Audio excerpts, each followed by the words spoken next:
काय आहे सगळं? सॉरी. स्वानंदी, तुमच्या या सॉरीचं मला काहीच वाटत नाही आता. निरर्थक आणि बोथट वाटायला लागला हा शब्द. स्वानंदी, तुमच्या त्रासाला कंटाळून मी बंगल्यावर राहायला आलो. इथेही माझी पाठ सोडत नाही आहात तुम्ही. अजून किती त्रास देणार आहात? मणी सर, अहो तुम्ही खूप मोठा गैरसमज करून घेताय. ती माणसं कोण होती, कुठनं आली होती, मला काहीच माहिती नाही. नाही, मला माहिती आहे मला खूप त्रास झाला. त्यासाठी सॉरी देते मणी सर. खरंच मला माफ करा, पण मला असं सोडून जाऊ नका.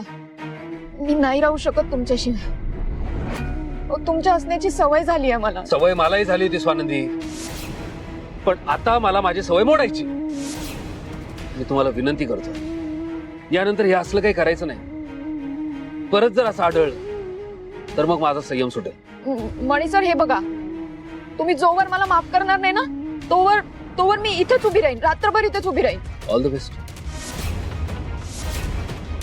मणी सर, अहो ऐका.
तुम्ही जोवर मला माफ करणार नाही ना, तोवर मी इथेच उभी राहीन, रात्रभर इथेच उभी राहीन.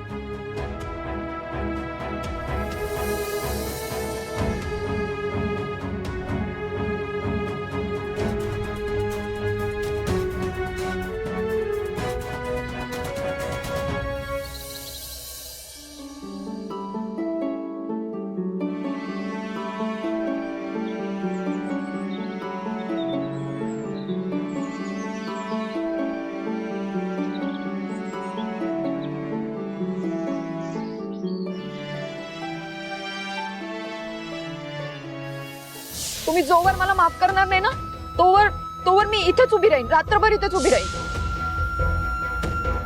नाही, इतक्या थंडीत स्वानंदी आउट हाऊसला जाऊन झोपलेही असणार आहे. मी उगाच विचार करतोय.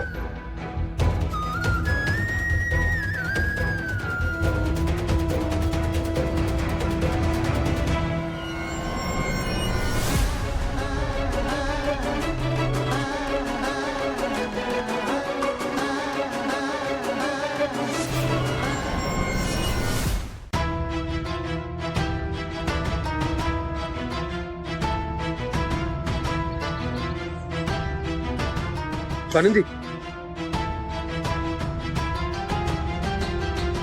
मणी सर, तुम्ही आलात. मला माहिती होतं तुम्ही येणार. मणी सर, तुम्ही माफ ठीक आहे, केलं पाणी ना. पे.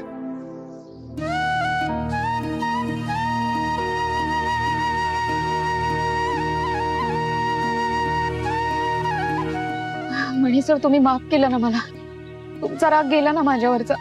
केलं ना तुम्ही मला माफ. मणी सर, बोला ना काहीतरी प्लीज. स्वानंदी, मला माहिती आहे सगळे नाटक आहे. मी धावत तुमच्याकडे यावं, तुम्हाला माफ करावं, मला त्रास व्हावा म्हणून तुम्ही हे सगळी नाटकं करताय ना. स्वानंदी, माझं सोडा, आपल्या बाळाचा विचार तरी कर. त्याला किती त्रास होत असेल. स्वानंदी, इतक्या स्वार्थी कधीपासून झालात तुम्ही? मणी सर, अहो तुम्ही तुमच्या डोळ्यावर काळा चष्मा घातलाय म्हणून प्रत्येक गोष्ट तुम्हाला माझी चुकीचीच वाटते. पण तरी मी तुमची माफी मागते. प्लीज मणी सर, मला माफ करा प्लीज. उपकार म्हणून माफी मागताय.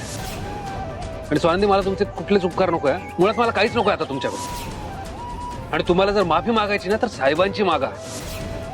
तुम्ही साहेबांसोबत जसं वागला ना, तसं कोणी शत्रू सोबतही वागत नाही.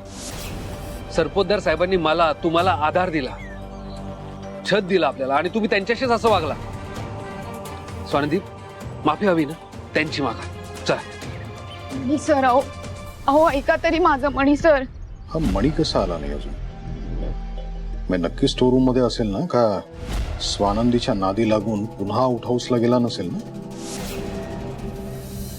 वा उम्मा, काल मणीला ना गोठ्यात राहण्याचा फील आला असेल. आधी आउट हाऊसच्या खुराड्यात आणि आता गोठ्यात.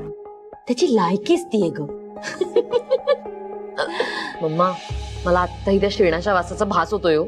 मणीची तो वाट लागली असेल. अशी काय करते संचिता, आपला प्लॅनच तो होता ना. हे संचिता, नेक्स्ट प्लॅन काय करायचा?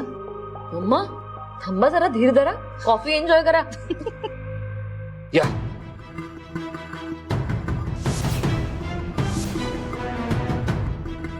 मणीचा आवाज.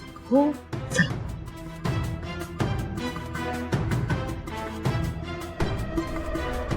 तुम्हाला माफी मागायची ना, यांची मागा. या देव माणसाची माफी मागा. तुम्ही यांना सगळ्यात जास्त दुखवलंय स्वानंदी. तुमच्यामुळे मीडियामध्ये नको त्या बातम्या छापल्या जात आहेत, लोक हसतायत त्यांना.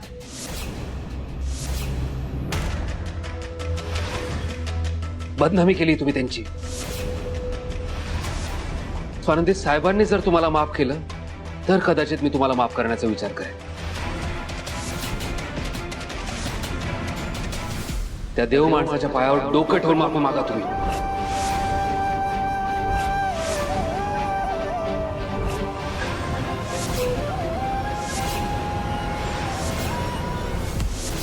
स्वानंदी, मी काय म्हणतोय, माफी मागा त्यांची.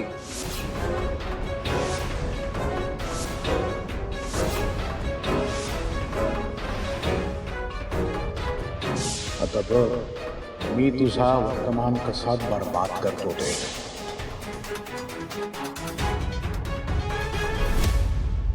हे उत्तम झालं.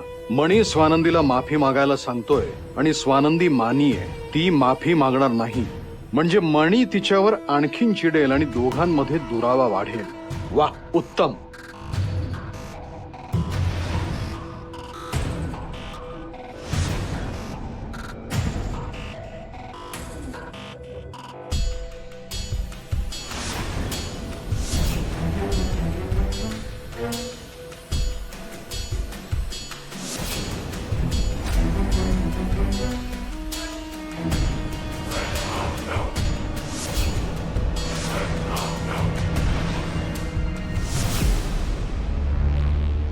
साहेब, जे काही घडलं त्यासाठी सॉरी.